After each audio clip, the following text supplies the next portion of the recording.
Good afternoon, Fouché Way family. This is Patricia Fitzgerald, and I'm here at the Brandon Fouché Dog Rehabilitation Center in Los Angeles. And today we have a very special guest, Gary Cassera, who has come to visit Brandon. And Gary is a dog behaviorist who's from Northern California, and he came here to share some insights and ask some questions and explore a lot of the varieties of the ways we look at dog psychology, and we're looking to gain some insights from Gary and from Brandon. Welcome. Thank you. So Gary, can you tell us a little bit about yourself, your background, your qualifications, your passions, anything you'd like to share as an intro? Absolutely. Like Patricia said, my name is Gary Cassera. I lived in New Jersey for 32 years. I moved out to California 2 years ago. In New Jersey, I have a pack walk and dog walking business that's been in operation for 7 years now, and we do large group walks. We do a little bit of in-home pet care. We specialize in the dogs that need a little bit more attention, a little bit more help on the leash, not your average happy-go-lucky golden retriever. And those customers are very helpful, are very thankful that we are able to help them out. I've had customers that hadn't been on vacations in 5 years because they were afraid their dog was going to bite somebody or whatever, and I had a lady cry in my arms, literally saying, "I can't believe I can go on vacation." And I remember her, so she's still a client to this day. But so I did that for many years, and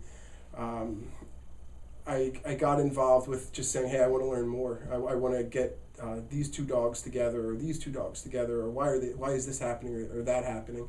So I did like everybody else does. I got online and started poking around, looking for books and videos and websites, and I was blessed to find a couple people that were at a point where they were in the growing phase themselves, but already had gone through a couple speed bumps on the learning pathway of dog training, and they showed me where I could save some time and who to learn certain tools from and different strategies for training. And I've spent probably the last 5 years traveling and being with some of the best dog trainers, behaviorists, animal, whatever you want to call them, just really intelligent, well thought out people.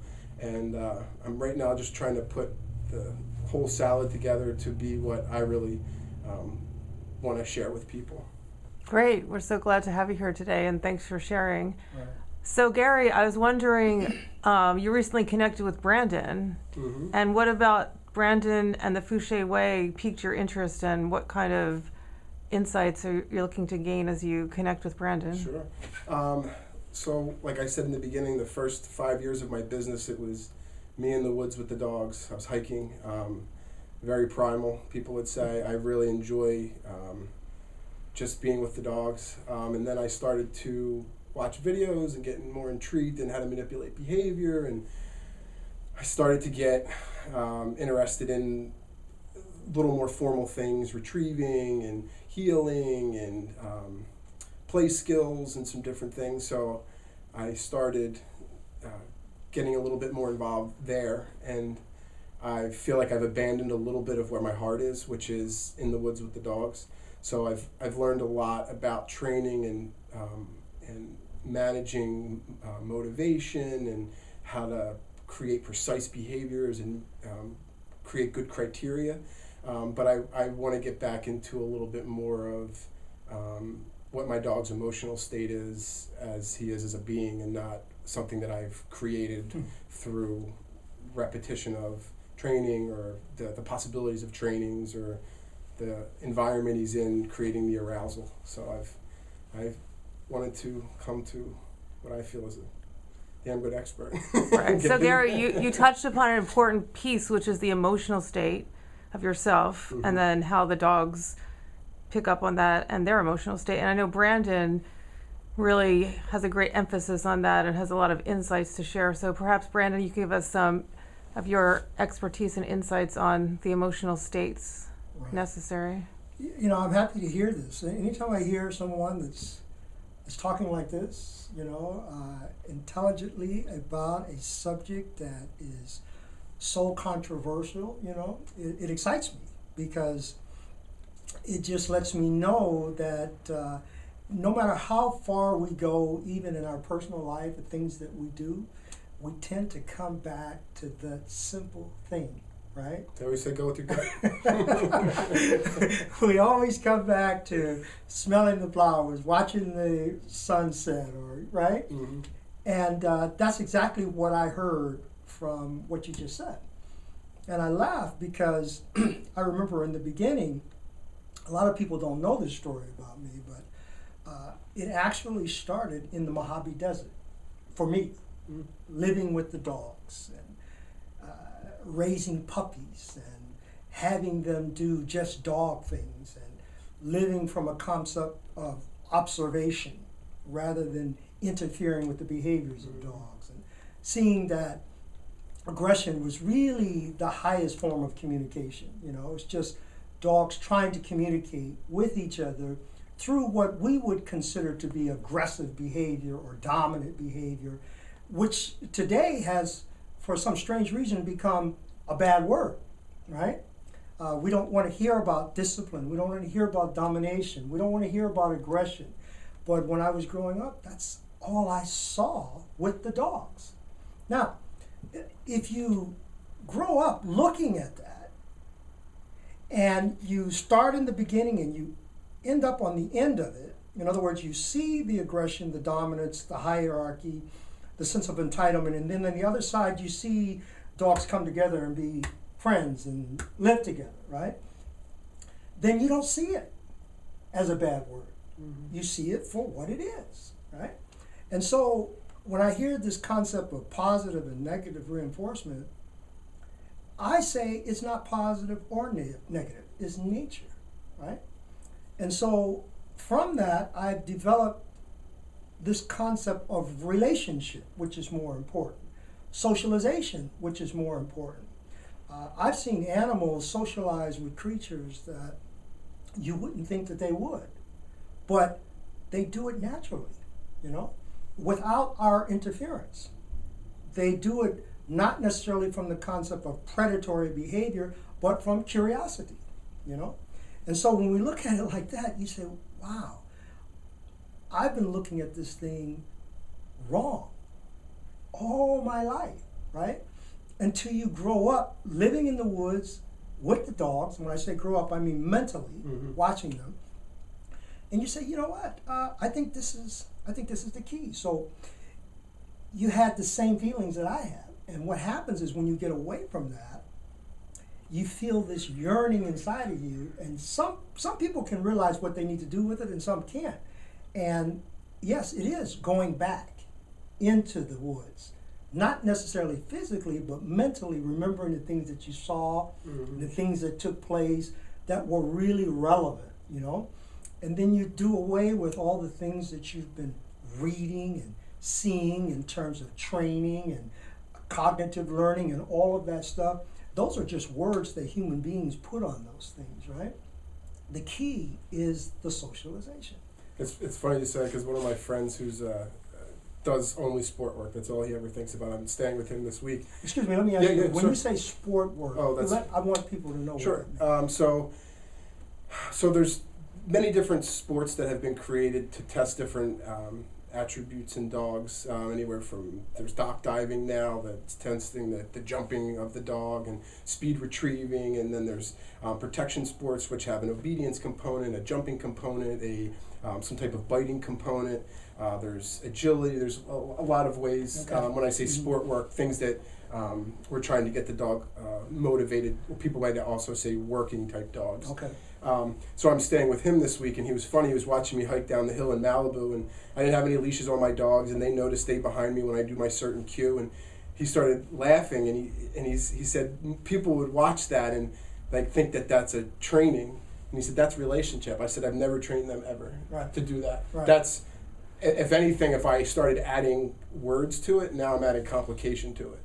You just stay behind me, and when you start to come in front of me, I do something that makes you want to stay behind me, which is whatever, look at you, space, something. Right. So it was interesting to me that it is a lot of the talking has actually got in the way, I think, of being able to be with the dog and my expectations or the things that that you say, hey, lay down. Well, maybe he wants a circle twice. His hip hurts. Right, exactly. Calm down. Like, slow down a little bit. So, Fantastic. so it was just interesting that you're saying that with the with the talking. I try to tell my clients, like, hey, maybe, if you're going to work on downs, maybe say it twice today. Maybe try to communicate other ways besides the way you do. Right. Does he understand body language if you wave your hand or if you Right. pat him this way? Or, Right. do you have other ways that you can talk to this being that doesn't speak the same language you do? Absolutely. Whatever, so. Wow, that's wonderful. I didn't expect that. That's great. This is the kind of thing that I'm talking about. I mean, we spend a lot of time talking in terms of positive reinforcement, which actually confuses the dog because in nature, they don't reward for good behavior. There are no alphas handing out treats saying good girl, good boy. They only say what they don't like. And that means everything else they like, Mm-hmm. And so we actually, with training, we get this false sense of security that we are controlling a dog's behavior. And on one hand, it's correct because we're teaching a dog to do something, but when we start to use it as a form of control, that's when we've lost it. Right? Mm-hmm. Because training is really just forcing a dog to do something that they already know how to do. Because I never met a dog that didn't know how to sit or lie down or stay away from something. I mean, they come here knowing how to do that. Yeah. So when we insert ourselves in that, we, like you said, begin to complicate things. Yeah. Now the dog is focusing on an emotional thing that it's doing. It's emotionally connected to something, but then we enter in this verbalization, which contradicts what the dog is thinking, and the dog becomes confused. It happens all the time. Mm-hmm. And so we do talk too much to our dogs. In fact, I saw a program, it was on the news this morning, and they were talking about dogs being able to understand words. They can actually understand words. They do communicate with us that way, and that they did this study where they would speak words to dogs and then they would talk gibberish, just gibberish. And they realized that the gibberish dogs could ignore, but the specific words they could understand and know what it is that we wanted them to do. Mm-hmm. And I thought that was interesting. And I've seen a lot of dogs who understand a lot of different words, but at the same time have a lot of behavioral problems. Because even though they understand the words, the actions that come about from understanding those words create neurotic behaviors. Absolutely. So the key is, what are we saying to our dogs? We may be speaking to them and they can understand words, but what are we actually saying? And the mindset we're creating too. That's what I'm always going back to is I couldn't imagine living in the stress of that. And that's where I'm kind of an outcast with not that I'm an outcast because I'm really just a small peon in the whole pie, but it's the people that I hang around with, they think I'm different because I care more. If I take my dog out and she's acting like an idiot, I'm not taking her out to train anyway because this is training. She's going away and we're gonna work on that. It's not about healing today. It's about when you come out, you're just coming out of the car. Like the spinning and pacing and looking for everything and what's going to be my trigger so I can get adrenalized. No. I'll tell you when you can get adrenalized. Just relax. We're just going to walk over to the field.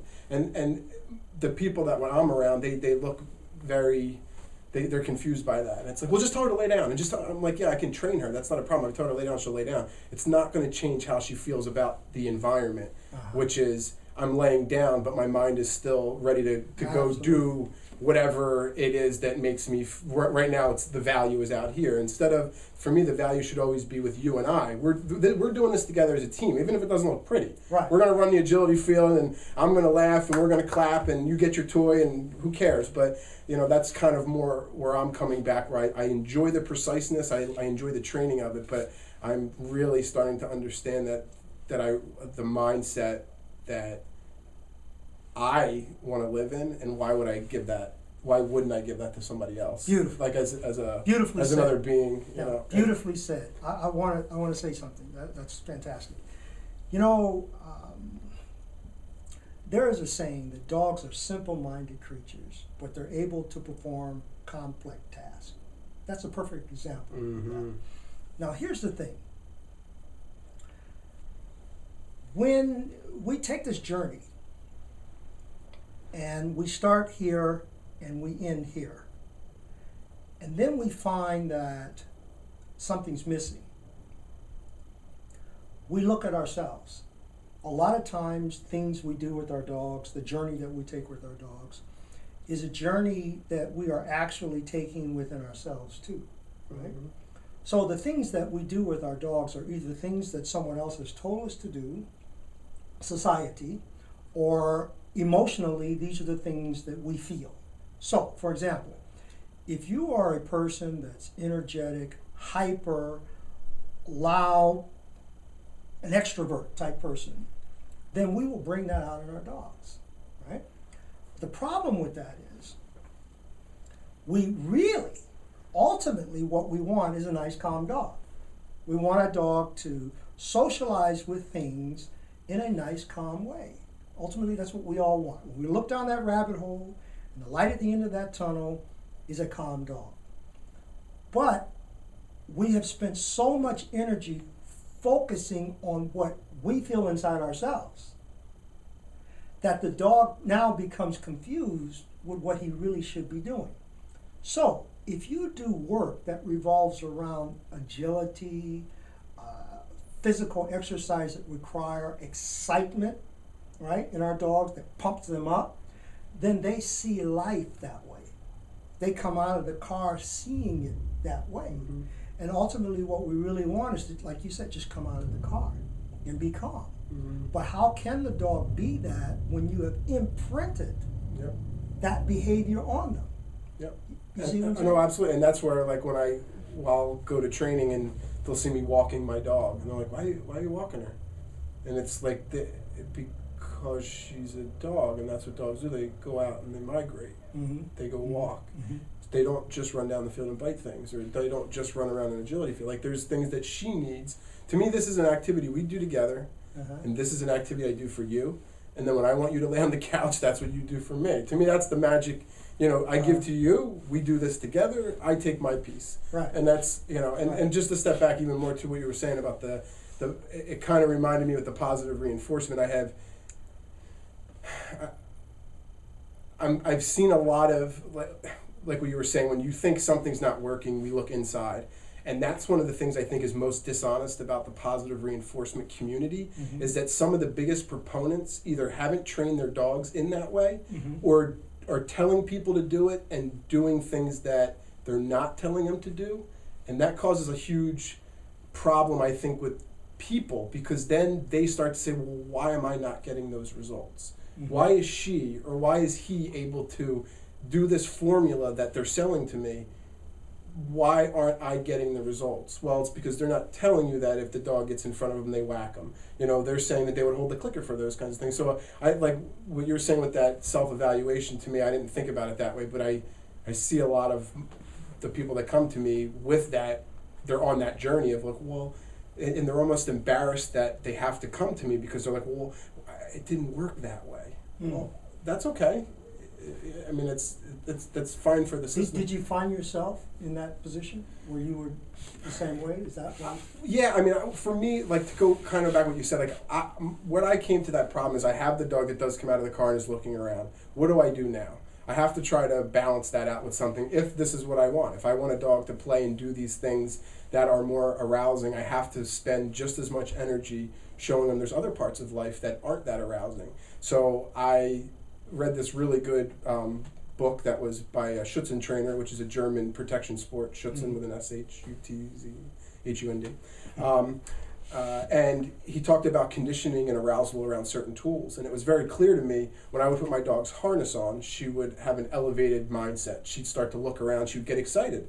This was a predictor of arousal for her. Mm-hmm. So what I started to do when I read the book was I started putting that on and then doing obedience.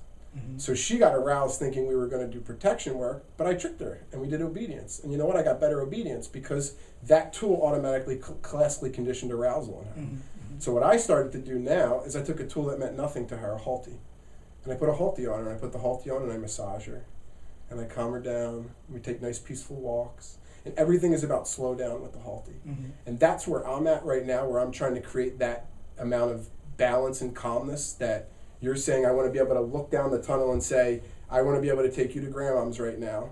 and I want you to be totally at ease with all the commotion that's going on and realize none of that is anything to get aroused about.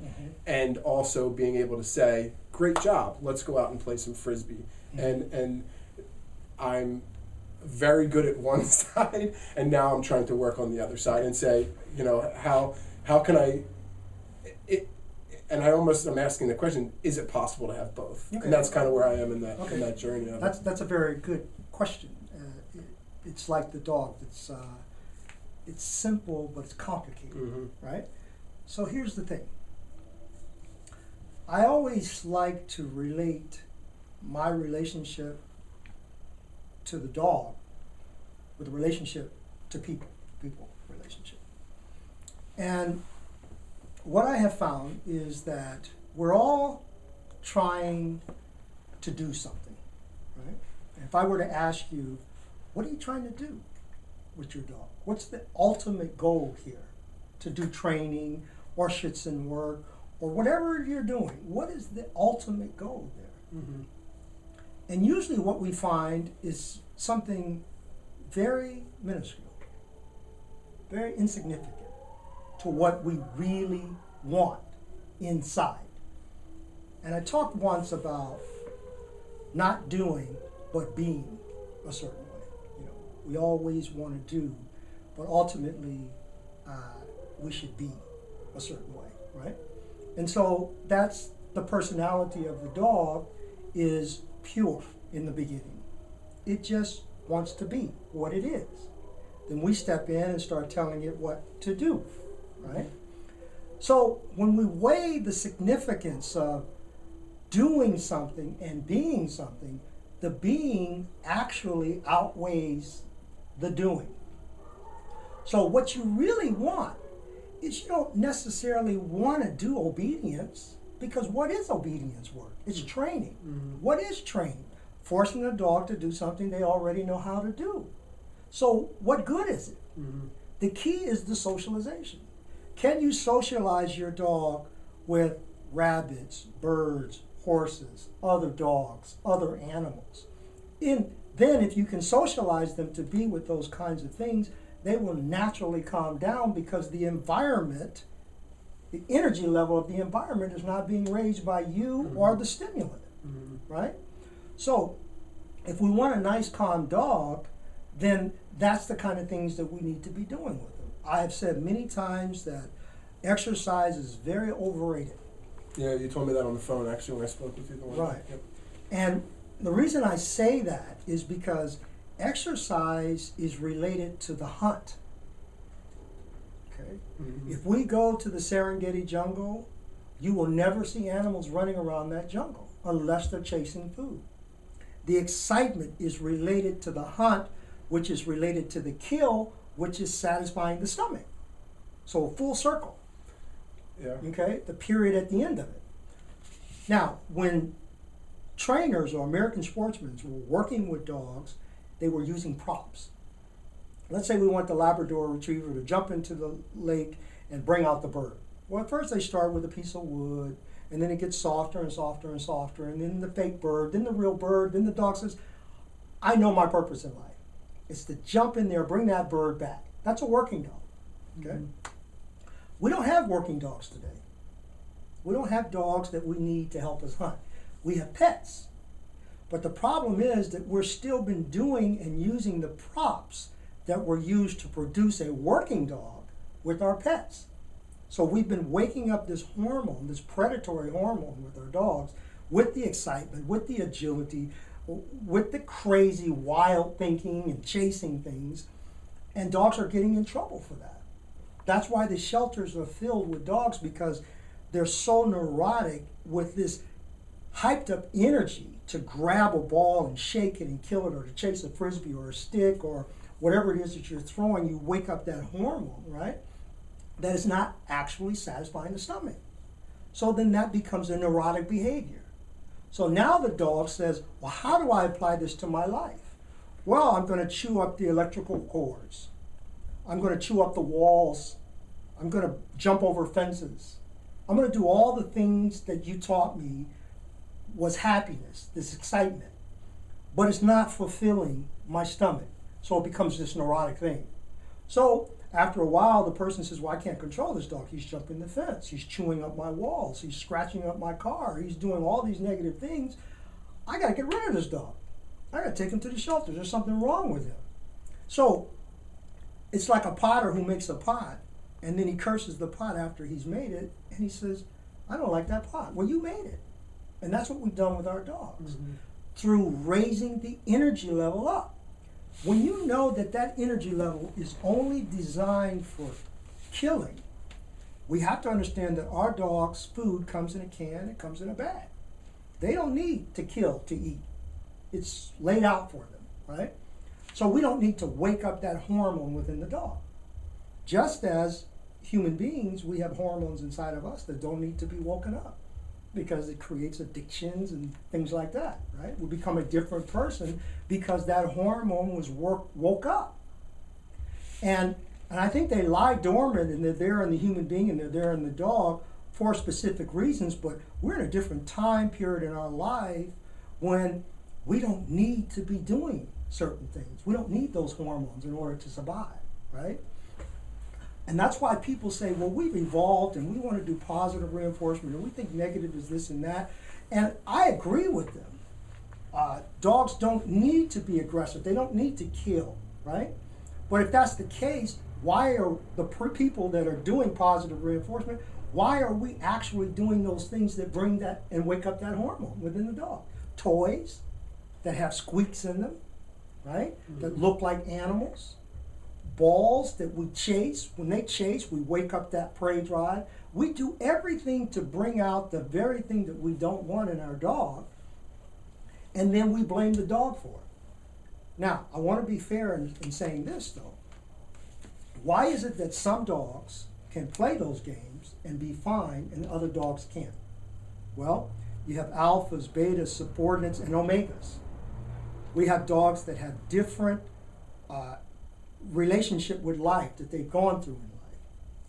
And so a dog that's an alpha or a beta is a dog that's going to perceive chasing something a little different than a subordinate dog. Whereas a subordinate dog may only go to be assertive and dominant but never aggressive. Where an alpha or a beta can go to that level, you see? And so certain people, you and I are human beings, but maybe I like to tease or be teased. You may not be a person that likes to be teased, you know? It may make you feel a certain way. So you're not going to be enjoying that, or you're going to perceive it a different way, right? That's the reason why some dogs can do it and some dogs can't. But regardless to whether some can and some can't, we have to look at why we're actually doing it with our dog. Is it for our dog or is it for the human being? Sometimes we think society says, well, we've made all these toys for dogs to do this and do that, and they're predators. And you know, there's a time now, we're in the year 2015 coming up next, and we have to be responsible for the things that we know, you know. We have to be able to say, yeah, you know, I am waking up that predatory side in my dog, you know. I am the one that's doing that. But why are you doing it? Simply because you can? What's the end result there? You know, we have to be responsible for the knowledge that we actually get. There's an old saying that if you had known better, you would have done better, you know. So my belief is that today the laws have changed, or maybe I should not say they've changed, they've become more enforceable with dogs. Because I think the laws have always been there, but now we don't have predators. We have pets, right? Animal law is different now. Things that your dog do can be considered to be aggressive, and you pay a heavy price for that. The dog pays a heavy price for that. Whereas years ago, it was just a natural thing. Dogs kill cats. You know, dogs chase things. If you jump over in my yard and my dog bites you, well, you shouldn't have been on my private property, right? So things have changed. Now, if you reach over a fence, your dog bites someone, you're responsible for that. If your dog goes and kills a cat and that cat was the neighbor's pet, you're responsible for that, right? So since the laws are more enforced now that make it more difficult for dogs to be what we created them to be, then we have to be more responsible with bringing out and doing those things that we were doing years ago that was okay, that now is not okay. You see? Mm-hmm. So we've got to be responsible for that. And the people that are talking about positive reinforcement and they're against what they would consider negative reinforcement, I see them all the time waking up that hormone within the dog that's actually producing the very thing that they don't want. You see? Mm.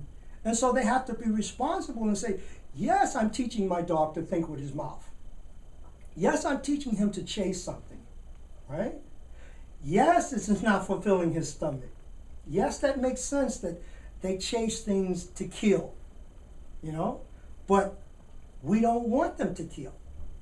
We don't want them to kill. Mm-hmm. So we can't ignore that animals in the wild do aggressive things to survive. We can't ignore that. We can't ignore that alphas do discipline and domination.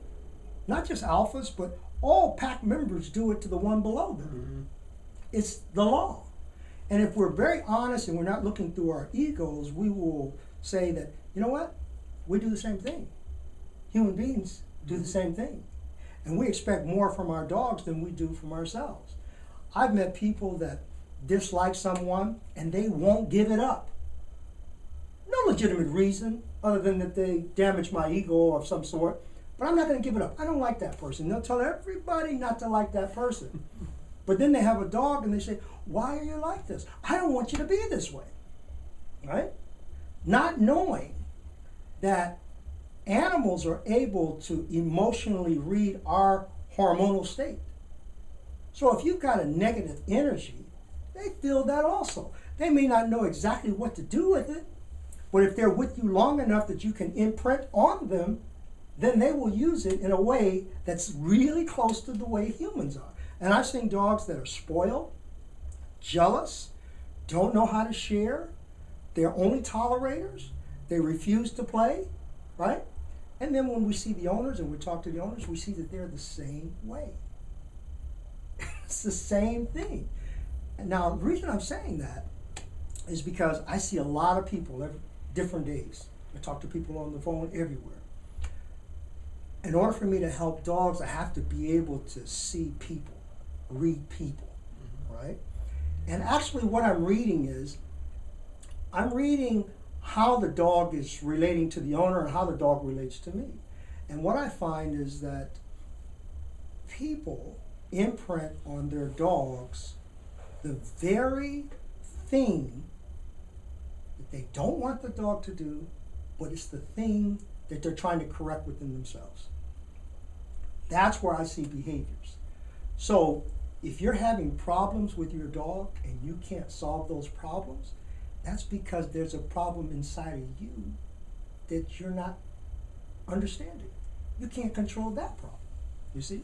But those who can take their ego away, actually you can't take it away, but to know that you have it is enough to control it, right? We can say, you know what, I got this problem, you know? Mm-hmm. And I'm responsible for imprinting that on my dog. And you have to change. You have to have that paradigm shift. Every person that I have ever worked with that has not been able to get over a problem with their dog is something that they can't get over within themselves. Mm-hmm. You know? I see it all the time. Mm-hmm. But because I'm not a psychiatrist, I'm not a therapist that's dealing with people, I don't feel responsible enough to really get into that because that's not what I do. But I just make people aware that that's what's happening, and then they can go back and go home and think about, yeah, you know, I am an asshole, or I do think like this, and Mm-hmm. you know what I'm saying? Yep. Oh, yeah. And that's what I do. I mean, that's how I've been able to be successful with dogs, because I look at myself for what it is. I see dogs. There's no pretense there. They are what they are. People, there's pretense. I can say, hey man, how you feel today? You'll say, I feel great. But you just came in the door maybe and told someone, I feel terrible. Right? Yep. You know? And when you're alone with your dog and you project that energy, that emotion to them, who you really are, some people talk to themselves. They say negative things all the time, that negative energy. And that dog is sitting there reading the body language, that energy. right? And then the dog says, you're my leader. This is what you want me to do? Right? Even kids do that. Mm-hmm. You'll see kids saying things that parents have said and acting the way parents act. Dogs do the same thing. If you had a good friend and you walked in the door and that person says, well, hey, how's everything going? Everything's good? And you say, yes, it's good. Then they can look at you, if they really know you, and they'll say, no, man, what's wrong? Mm-hmm. Right? And you say, well, this and that happened. Well, dogs see that all the time. Mm-hmm. All the time. They look at you, they see it. I had a mentor tell me it's the story reality. The story is what you tell yourself to keep yourself going every day, and the reality is what the dog's telling you. You can say all you want. I already knew 10 minutes ago what was going on, but keep talking, you know? yeah, sure. Because that's what they need in that moment or whatever. But, Fantastic. yeah. So to get back to your original question, can you have it both? You know, it would be determined on how well you have neurotically changed your dog. How much passion did you put into Schützen work? Mm-hmm. How much passion did you put into insignificant training, just strategic things that you're having them do? How much of passion did you put into that, you know? Yeah, and the detail that you teach them that makes it even worse. Because now they're looking at your eyes and they go, did that mean something? Right. Wait, like, oh wait, you just turned your head, should I be over here? I mean, it happened to me one time where I had taught my dog one behavior and it was so long ago when he was a puppy and I wasn't even thinking. And I went to teach him something new and I went to kind of use the same gesture Mm-hmm. and he turned crazy because my legs were closed. Mm-hmm. And he was trying to get between my legs and I'm like, what are you doing? Mm-hmm. And it was something that I had put on a verbal command 10 months ago and not even thought about it again. Mm-hmm. But that gesture created neurotic in him because he knew he was right, but he wasn't doing it. It was almost like I robbed him of something. He was like, hey, dude, you're not being clear. No. This was on the agenda. You told me this is what it is. And you've actually given me food for it and toys and saying, like, this is right. Exactly. And then when I tried to do it, it was this panic where you have to, he had a flat collar on. I had to hold him by the collar for a second and go, breathe, relax, slow down. Mm-hmm. And then around much slower because he was so I was almost like in his way Mm-hmm. of blocking what he wanted, which was fun. And that's where I start to get to is I enjoy the obedience part where my dog can do what I ask him to regardless of what he thinks it is, but there's also this part of me that feels like I'm just this in-between alley that he gets what he wants. Where I tell him down and he downs because we have relationship and things, but it's also the training anticipating the reward and not where. And I don't want to. I mean, because I don't want to say I'm one of those people that's like food. I'm good at what I do, so I don't carry food all day. I've been very good at changing my reinforcement schedules and building relationship out of it. But I also know that once you've gone down that route and you've taught the dog those things, you are going to have to use food once in a while. There's something that the dog has to protect. If not, he loses hope. And what's the point of this? Mm-hmm. The hope is that I tell you lay down, then you're saying there's going to be something in it for me later. Mm-hmm. If I enjoy that part of it. I think it's fun. It's challenging and it's mental, but it's not. It's still from my end. It's the way I communicate verbally, not where I'm looking at him and his mom might go like this or something, and he where it's. I want to get more back, I think, to close my mouth with my dogs. If that. Well, here's the deal. Maybe there's things within yourself that you feel you need structure with. Oh, yeah. Do you understand? Mm-hmm. And that's what I'm talking about. We imprint that on our dogs. Yep. Okay? And so our dogs become confused when they really just want to be. Mm-hmm. We keep telling them what to do. That's what I'm saying. Yeah, yeah. So if you want to become more balanced, then you have to find out, I always say that training is like a landscape garden. Everything is cut out so perfectly, looks good. We look back and we say that's beautiful, right? And then what I do is like a rainforest. You look at it and it looks chaotic. You see dogs everywhere, the energy flowing everywhere, and you say, wow, that's crazy, all of those dogs.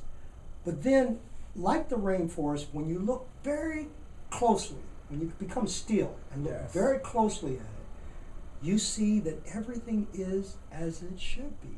Every weed is where it's supposed to be, and you look really close and you see the bugs and you see everything living harmoniously the way nature made it, right? Yep. That's being. That's being, Mm-hmm. right? And so you take yourself and you implant yourself in that moment of thinking, being still, right?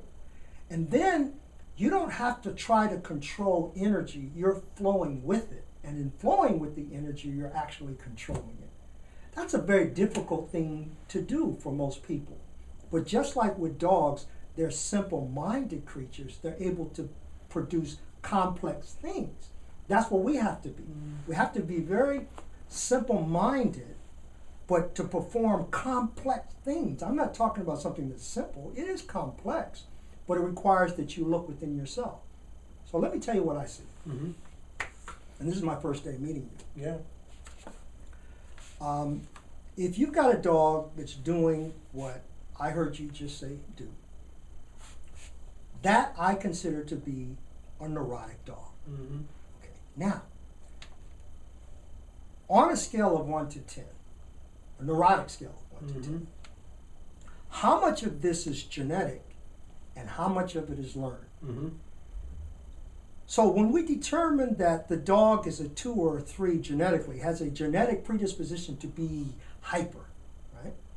That's normal.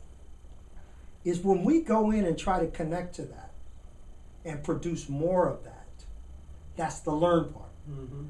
So now on that scale of 1 to 10, when we finish, your dog comes out of the car, we see 10. But that's not who that dog really is. It's really a 2 or a 3. Mm-hmm. You see what I'm saying? Yep. So when I hear that, it tells me that that's the same struggle that's going on the inside of you. Mm-hmm. It's the same struggle. Mm-hmm. And in order to fix that, you have to stop that. Mm-hmm. You have to give it up. I don't play ball with my dog. I don't throw things. I don't roughhouse. Mm-hmm. I don't play tug of war. I don't play chase. I don't give them toys. I don't do any of those things. But what I do with my dogs is I socialize them with everything that is in my world, that I do every day, that I frequently do, whatever it is, if it's horses or rabbits or cats or whatever that may be, that's the energy that I project to them, that this is what we're going to be doing, but not through energy.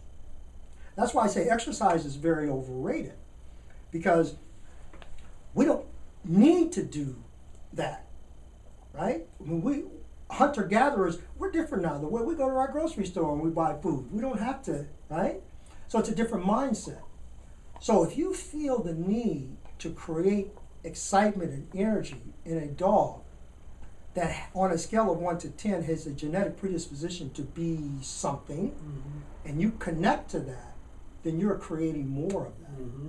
So you got to let that go. And that's where I think what I was saying to you is I realized that the person, like sitting here with you saying this is really kind of funny.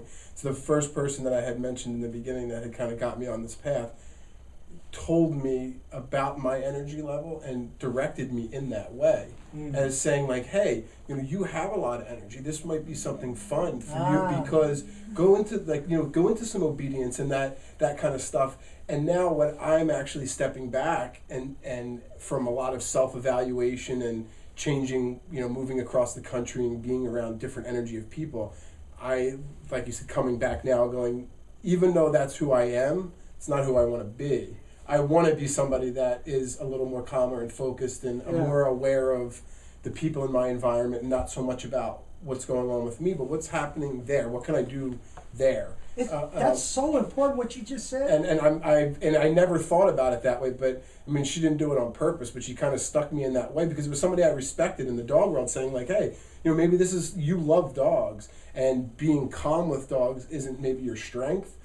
Instead of saying maybe go work on that if that's something you're passionate about, she kind of told me to harness that energy into that, and it took me on a journey of a couple of years. I learned a lot of things, but I'm back on the original path. Think about that. It's so profound. Isn't that what we do with our dogs? Oh yeah. We see that energy And in then them. we got to burn it off. Exactly. And then now you're creating an aroused mindset all the time. You're feeding it. Yeah, yeah. You see? And that's the concept in bite work. Mm-hmm. Okay? The concept is that if we do this, we're going to reduce the drive. How neurotic is that? Yeah, well, I actually think part of what you were saying too is you were saying like what kind of people get those, and I see everything from, people who want like the SEAL Team 6 thing happens, right? Mm-hmm. And somebody goes, "That's going to be a great dog for me. I need to get a Malinois." Right. Right, and now they get a Malinois, and it's nippy on their palms, and they're doing all these things, and it's biting their kids' legs. And instead of meeting somebody that's saying like, "Hey, let's teach them to do something else," they're saying, "Oh no, we need to channel that into bite work." Right. Which is what kind of what you're saying, and that's where I've been stepping back, saying, "Well, no. Let's teach them not to do that first, and then we have that relationship. Now, if you would like to bite this thing because that's something you enjoy, then do it." And that's kind of what I had said to you before was like, well, you had asked me the first question we talked on the phone was, well, what is Schutzen? And it was a loaded question. I didn't know you were a lawyer because you knew the answer already. But I was trying to explain it to you, and one of the things I talked about was genetic selection. And you were probably laughing on the phone knowing that, yeah, they've been selected for that, but it doesn't mean that's what they have to be. Absolutely. I mean, one of my family members had a problem with alcohol. It doesn't mean that I have to be that way. Exactly. I saw and I could take changes and move the road, and that's kind of where I'm in a crossroads with a lot of things. I have a lot of knowledge in different parts, and I'm just trying to put that salad together of what's my perfect recipe starting at home with my dogs, Mm-hmm. and then what I can best share with people to get what they want and not lead them down the wrong path where it's, I have to get my dog, I had my last trainer told me I had to get up at 6 a.m. and play ball with him 20 minutes before I leave for work, Mm-hmm. instead of something else that wasn't so arousing, and that's where I'm starting to see, like what you were talking about, is it's not about running around for 45 minutes, it's bursts. They're like tennis players where they're running for, a minute or two to chase something, and if it doesn't work out, well, then I'm going to go back and save my energy for later. Yeah, in fact, they don't even really do that. I mean, I've been doing this for so long. Yeah. I've been doing this for so long that that's not what I see in dogs. Okay. What they do is they adapt to the situation. Okay? It's just like animals that when you're in an area and the space has been taken up because there's so many of them, and they begin to destroy each other because there's not enough space. Mm-hmm. They adapt. Okay? And in adapting, they do it in a peaceful way. They just go. Like when animals migrate, they just feel it and they do it. So when we're trying to get them to do certain things to burn off energy, we're going back to this again, then you're creating more energy, more of that same mindset. Mm-hmm. So I believe that is incorrect, what we're doing with our dogs. In fact, there are more dogs that are being destroyed today because of energy than any other time. Energy leading to destructive behavior because of the physical things that we're doing with our dogs. The bite work or biting anything, right? I mean, I have a mouth. I don't go around biting things, right? It's used for food, for opening things, that sort of thing. Same way with our dogs. But if you got them chasing and grabbing and shaking things and somehow you're thinking that that's satisfying that dog, most people, I've had one gentleman told me, he says, my dog enjoys killing things. He's a predator. That's what they do. Well, serial killers enjoy what they do too. Doesn't make it right. Mm-hmm. It's not necessary. We have pets today. We don't have working dogs. If you live on a property where you need working dogs, then yes, I understand you having them. Mm-hmm. But there are people that are living in the city, living in apartments, communities where there are kids, and they are waking up this in their dog. And this is where I come in and say, hey, this is wrong. You shouldn't be doing this. The dog is going to pay that price for you not understanding the way nature intended dogs to process information. People that have dogs, they treat them like babies, and then when they have a baby, they push the dog away, or the dog becomes jealous of the baby, and then they blame the dog for not understanding what the human actually wanted. Oh, I didn't mean for you to learn that, but now that you have, I got to get rid of you. I don't think that's fair. That's why I'm for those dogs that are aggressive. I feel that I'm there to save them, to let people understand that it's not the dog's fault the way he is. Ultimately, he's going to pay for it, but you created that within your dog because you didn't have the right knowledge, you know? And that's where I come in. So I'm going to ask you something. Yeah. With everything that you've been doing, how successful are you with being able to help people with their problems? I just started to feel a little more confident in not my amount of knowledge that I could give to people, but practical step-by-step information I could give to them. So if they were saying, this is my problem was I had too many tools. So I could say, oh, we'll use some food here, or this is a place where I would do this, or and now I'm coming to a place where I'm trying to put all that together, and I know more than the average dog person, obviously, so I can help. I have really good dogs, so I have the ability to do this in my daily life.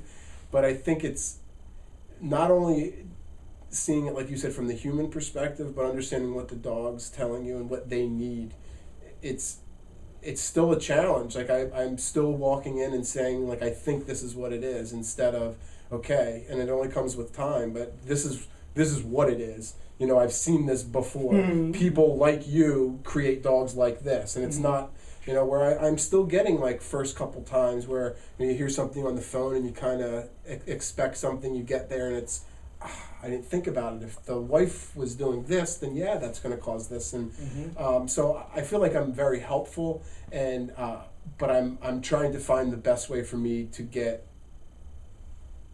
to the people I want to work with, my ideal client. And I'm going to say, I don't know if that kind of answers your question, it does. I mean, but you do know more than the average person, and you know more than the professional person. Mm-hmm. I'm telling you that now. Thank you. You are going in the right direction. But what we got to work on is that you have to stop giving them too many tools. Yeah. Okay? Because they become obstacles for the dog. Dogs are expert at figuring out obstacles. You do this, so I do that. This is the way they think. You did this to me. That made me feel this way. Therefore, I'm going to do that. Mm-hmm. They don't say, oh, you did this to me because, mm-hmm. Do you understand? Yep. It's the feeling. So we have to be careful with what we're telling people to do. Treats for this, treats for that. The only time that you would use treats is for searching. I'm telling, for me, mm-hmm. Is for teaching them how to find something, your keys or something yep. like that, or teaching them a trick. Rollover, high five, mm-hmm. things like that, right? But for control, no. Mm-hmm. They're begging you. They want that treat. They're in a subordinate state of mind. That's how they learned it. They learned it in a subordinate state of mind. Roll over, I get the treat. That's submissive, subordinate state of mind. When a dog is in a dominant, aggressive state of mind, and you try to use that thing that you used when you taught him in a subordinate state of mind, doesn't work. That's why when you tell him to stay and he's aggressive and there's something that he wants to get, he breaks that stay. You don't have power anymore, and he's learned the behavior. He learned not only were you weak because you couldn't control him, but what you were telling him to do was insignificant. And actually, you were actually rewarding that thing because you created more energy when you put them in the stay. Stay creates energy if it's not done where a dog is fearful or apprehensive of something. If you teach stay in a positive way, you give them a treat to stay, then you are rewarding that negative thing that you really don't want. That's the problem with it.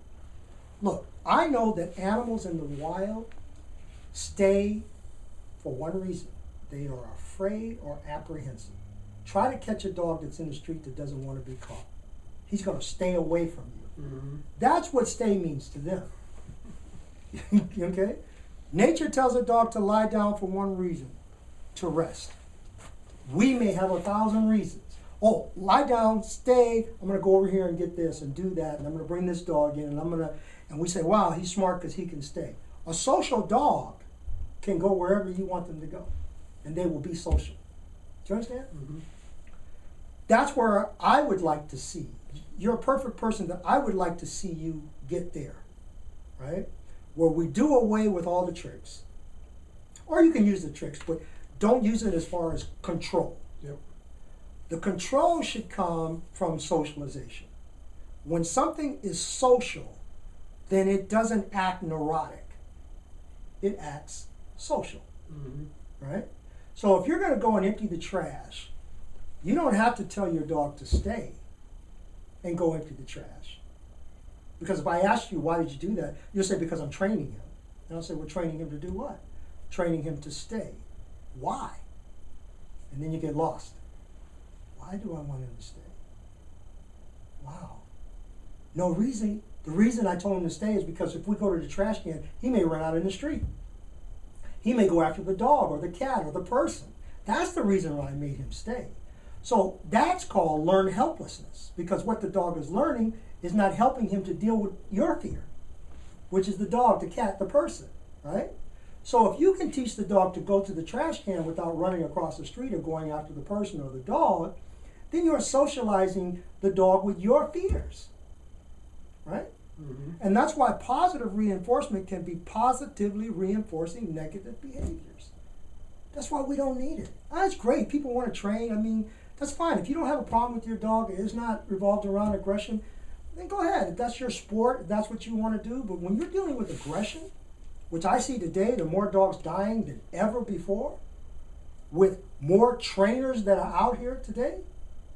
There are more trainers today, Mm-hmm. that are out here, and dogs are still dying. Shelters are overloaded with dogs. People are giving them up, right? Because they're not getting truthful information. They're getting accurate information, but it's not really truthful. That's where you're stuck.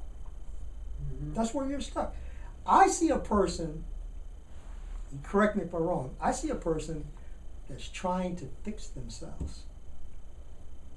You don't get to want to fix dogs Mm-hmm. like that if you're not trying to right yourself. Oh, absolutely. I mean, that, to me, the fairness in everything that I've learned from my dogs is because they've taught me. I mean, I've had, if we're going to get super personal, I mean, the first dog I got was from my father who passed away, and Mm-hmm. he created a monster of a dog. But Mm-hmm. many people, I mean, he's in the van right now, and I wasn't a dog trainer. I didn't know what to do. Mm-hmm. And I did things that I would never want anybody to do just because I was frustrated. Mm. Push them, whatever. Like, Mhm. stop barking at the door, grab them. Mhm. And then I realized at one point where this is not solving the problem. I mean, this is, part of it was watching some TV shows and different things and realizing, if somebody told me to do something angry, it might make me do it, but it's not going to, make me do it, Mhm. want to be doing it. It's like I'm doing it because, like you said, I'm either, whatever. So I'm trying to, definitely with him, I've learned a lot about staying expectations and understanding of thing is going to be what he's going to do. Mhm. He's already had a lot that came in when I'm here, but I don't have to feed into that when he does something. Just because he does something doesn't mean I have to be emotionally changed by it. Mhm. And actually, if the more I emotionally change by his reaction, I can't help him now. Exactly. So I'm on his level. So I've learned a lot through him, and then I've just been trying to learn everything about the dog world. Like, I've been doing a lot of grooming lately with my Shih Tzu. I mean, I enjoy it all, and right now I'm, like I keep saying, I'm trying to, there's some things in my own life I with my dogs that I want to be a little bit more relaxing about. But ultimately it's about helping. If you're gonna be a dog trainer, you gotta help other people. Right. So in the end, let me tell you how I kind of do things. Mm-hmm. I don't focus on what I don't want the dog to do. Mm-hmm. I only focus on the end result of what I want them to do. That's the only thing I focus on. What I want him to do, where I want to be with him. What does this person need from this dog? And when you focus on that, that's the energy that you get. And that dog picks up on that. That's why you can take a dog and get them to do this or that and give him back to the owner, and it doesn't work for them. Mm-hmm. Haven't you found that? Oh, absolutely. Okay, because you know what you want from the dog. But when you're trying to fix something that the owner doesn't want, and you focus on what the dog is doing that's wrong, oh, I don't want him to do that, I don't want him to do that, then you're going down the wrong path. You understand what I'm saying? Yep. So you only can focus on what you want from them. That's what I do all the time. Okay, I don't want you to go after other dogs. So I'm going to take you to those dogs. But I'm going to control the whole situation, you know? I'm going to introduce you and socialize you in a way that your hormones are working properly. I'm not going to restrict you so that your hormones are out of whack. Mm-hmm. Like you said, oh, I put the harness on him and he did this or he did that. Yep. We put the leash on him, we're going to go and see another dog. And if I see aggression, I'm going to pull back. If you watch my videos, you'll see sometimes I'm videoing from the other side of the fence. Okay, and that dog is just there. Hormones are working properly. No human interference going on. Yeah, there may sometimes be some aggressive behavior going down, but that's all part of it. You see what I'm saying? And if you understand that discipline, domination, aggression, and all of that is just part of it, and you're not looking at it as a negative thing. Remember, if you focus on that negative thing, that's what you're going to get. Like anything in life. Right. If you say this is negative reinforcement, and I don't want to do negative reinforcement and anything related to negative reinforcement, then you're producing that. That's why you can't be successful with the dog. But if you focus on what you want from him, I want you to be social with other dogs, I want to put you with other dogs, then that's what you're going to get. And that's why every dog I bring in here, I'm able to put him or her with other dogs, because that's what I focus on. Do you understand? Mm-hmm. So in order to do that, the essence of what I'm saying is, that's what you have to do with you. Right? Mm-hmm. Only focus on what you want that's going to be good for you and your dog, or good for you and that client. You get it? Oh, yeah. Yep. You can't think about your shortcomings. Okay? You can't. You can't fight that thing that's in you. Mm-hmm. Okay? Yep. You have to let it go. You have to be. This is who I am, but that's who I'm going to be. That's how I do it. Mm-hmm. So that's my advice. I appreciate that. To you, tremendously. That's my advice. Thank you. You're welcome. Well, guys, that was a very profound and enlightening discussion. Yeah. Can't wait to share it with the Fouché Way community and Gary's community. Gary, could you tell us your website so we can share that with our Fouché Way family? Sure. My website is balanceddogsllc.com. 2 D's in the middle, balanced ED, and then dogs, DOGS, LLC.com. I like that. Great. We'll put that on our website. Thank you. We can't wait to hear part 2. This was so interesting, and Gary's equipped with some knowledge and some insights, and you'll keep in touch with Brandon, I'm sure, and give us feedback. Follow us on the Facebook page. Mm-hmm. Fouché Way Facebook page. Fouché Way Facebook page, and keep in touch. Yeah. You know, I want to say one last thing. You know, people. I guess it's actually necessary. I mean, I went through the same thing. I see what you're going through. That we have to make that circle, you know. And so, in making that circle, we have to keep an open mind. You know, that's the only way. Yeah. Because closed minds block you from making that transition. Mm-hmm. And I'm so excited to have this conversation with you, because I see what you're seeing. I've seen what you're seeing, you know, and I respect that. That's why whenever I look for people that I want to share knowledge with, I'm looking for people that have seen things, because I haven't. Wisdom only comes from one way, time. That's it. And you know, I appreciate everything. Thank you very much for having me down. Good. Awesome. Thanks for a great interview. Yeah. Want to get these two dogs together or these two dogs together, or why is this happening or that happening.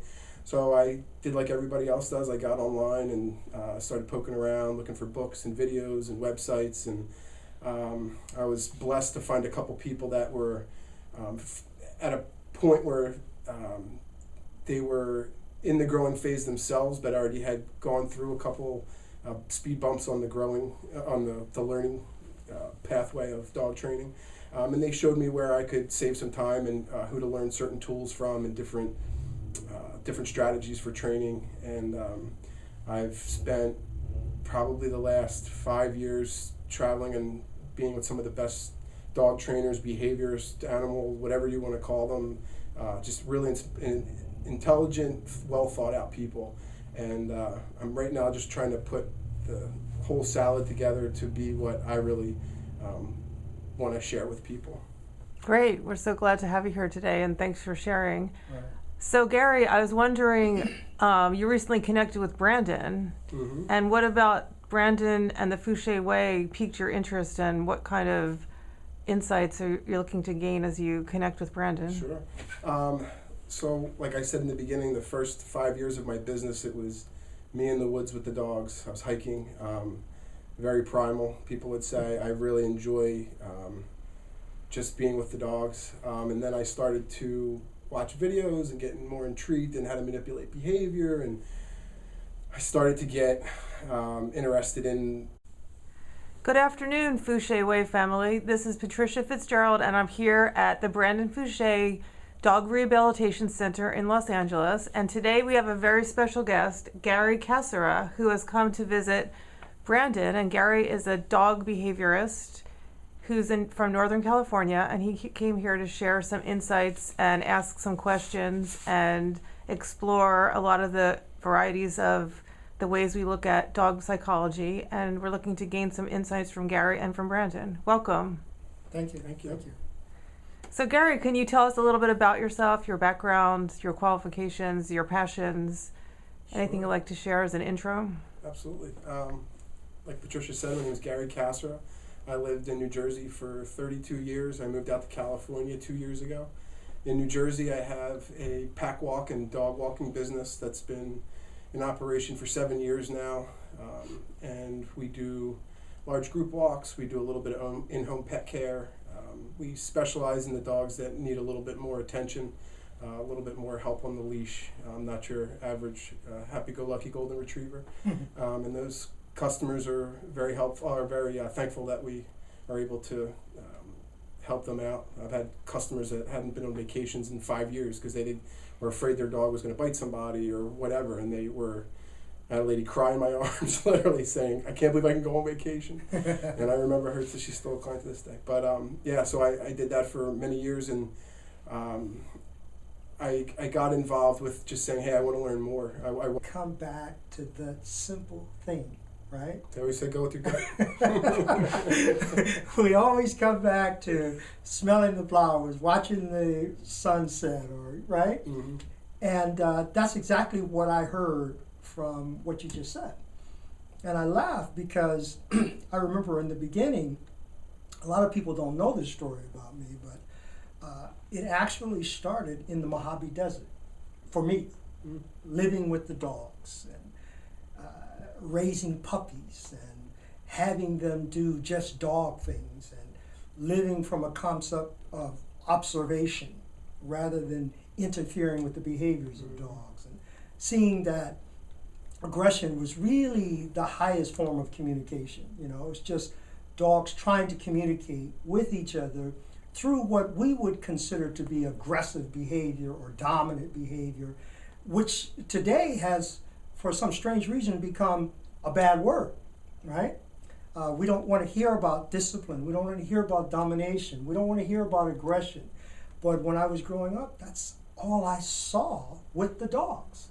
Now, if you grow up looking at that and you start in the beginning and you end up on the end of it, in other words, you see the aggression, the dominance, the hierarchy, the sense of entitlement, and then on the other side you see dogs come together and be friends and live together, right? Then you don't see it. as a bad word. You see it for what it is. Right? Little more formal things, retrieving and healing and play skills and some different things. So I started getting a little bit more involved there, and I feel like I've abandoned a little bit of where my heart is, which is in the woods with the dogs. So I've learned a lot about training and managing motivation and how to create precise behaviors and create good criteria. But I want to get back into a little bit more of what my dog's emotional state is as he is as a being, and not something that I've created through repetition of training or the possibilities of trainings or the environment he's in creating the arousal. So I've wanted to come to what I feel is a damn good expert. Right. So Gary, you touched upon an important piece, which is the emotional state of yourself, and then how the dogs pick up on that and their emotional state. And I know Brandon really has a great emphasis on that and has a lot of insights to share. So perhaps, Brandon, you can give us some of your expertise and insights on the emotional states necessary. You know, I'm happy to hear this. Anytime I hear someone that's talking like this, you know, intelligently about a subject that is so controversial, you know, it excites me, because it just lets me know that no matter how far we go, even in our personal life, the things that we do, we tend to. And so when I hear this concept of positive and negative reinforcement, I say it's not positive or negative, it's nature, right? And so from that, I've developed this concept of relationship, which is more important, socialization, which is more important. I've seen animals socialize with creatures that you wouldn't think that they would, but they do it naturally, you know, without our interference. They do it not necessarily from the concept of predatory behavior, but from curiosity, you know. And so when we look at it like that, you say, wow, I've been looking at this thing wrong all my life, right? Until you grow up living in the woods with the dogs. And when I say grow up, I mean mentally watching them. And you say, you know what? I think this is the key. So you had the same feelings that I have. And what happens is when you get away from that, you feel this yearning inside of you. And some people can realize what they need to do with it, and some can't. And yes, it is going back into the woods. Not necessarily physically, but mentally remembering the things that you saw, the things that took place that were really relevant, you know? And then you do away with all the things that you've been reading and seeing in terms of training and cognitive learning and all of that stuff. Those are just words that human beings put on those things, right? The key